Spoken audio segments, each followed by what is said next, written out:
So it looks like you need a good buddy to play co-op mode with in Bloons TD 6, and you have 3 options: the player 1, player 2, or player 3.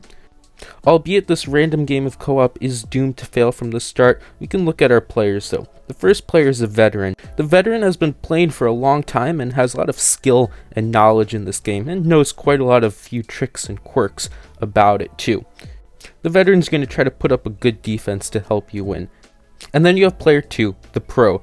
The pro is definitely a lot more of a tryhard and is looking for the sweaty gameplay with a lot of high micro and high intensity towers and strategies, such as the greatest Plasma Monkey fan club. And then lastly there's player 3, who is quite literally player 3. Farming is the name of the game, and the cool thing about this player is that unlike the other ones, player 3 has the aura to boot someone out of the game by themselves. Now player 3 has money, and money is power. And when it comes through the cycle, power is again indeed money.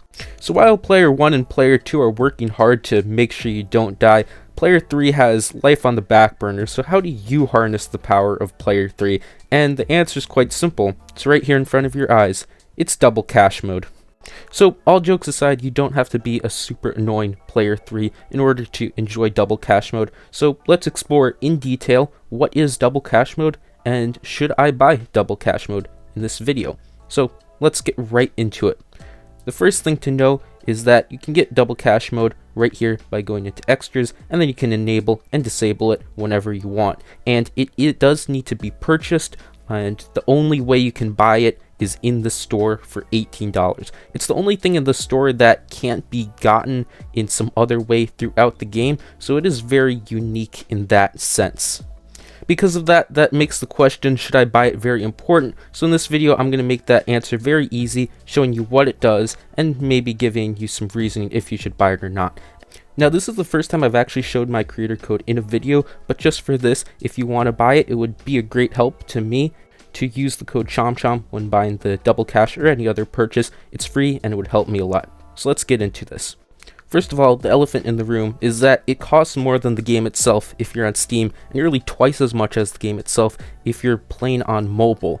So you must be pretty invested in BTD6 to do it. But one thing that I was surprised immediately from my half cash video is that people bought double cash just for half cash. I thought that was quite odd, but I guess a lot of people see half cash mode as the true bane of their existence, and getting double cash mode to make half cash mode just regular cash mode is worth it in their eyes. So yes, double cash mode does completely remove half cash mode, makes it hard standard, but let's go past that and see what effect does double cash have. So to get right into it, in simple terms, all the Bloon based income and starting income is doubled, but this does not affect farming. To clarify that more, let's go into some examples in Sandbox and check it out. So double cash mode is kind of bugged. You can't really see the icon up there. So double cash mode is being turned on here. But as you can see, when I pop a red balloon, I get $2 instead of $1 every time. And this scales up through the game. Now let's turn double cash mode off and check out how much money this ZOMG will give me when it goes in this XXXL trap, and it gives me $12,000. But when I turn double cash mode back on, it's going to give me $24,000. Now let's turn it off and check out this farm. One round of farm income for a base farm is going to give me $80 without double cash mode.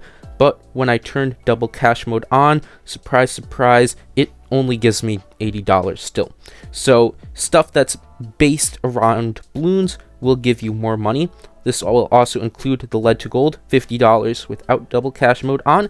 And when we turn the double cash mode on, it, surprise, surprise, gets doubled. Now you get $100. This also works with the rubber to gold and the monkey town. Now we can go crazy just for some fun with double cash mode. You can get $100,000 from one ZOMG. Very funny. Now this makes a lot of casual gameplay very nice and easy, because if you get a monkey town with double cash mode, you're gonna make a lot of money and everything's gonna be very chill. But if you notice properly, the farms is where all the money is when you're farming a lot. So does this mean double cash really isn't that good? And the answer is no.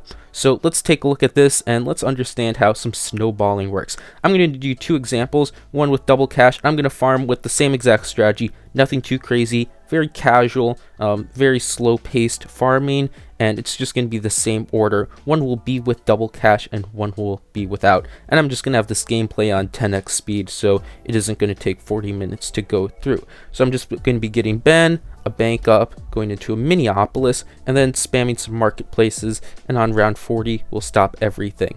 But as you notice, I'm going to be getting things up pretty early, and compared to the other gameplay without double cash mode, it's going to look like I have a lot less farms, and that's because the snowballing effect is real.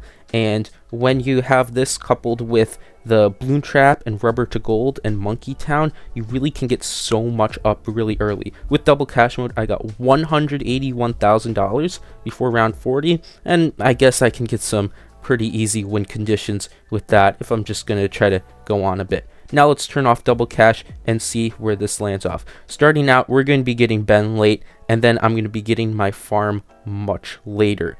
And this is where things start to fall off. I'm going to have to start to get some defense before I can continue farming up. And then I'm going to get my bank even slower after that. So many rounds behind, and then it just gets worse.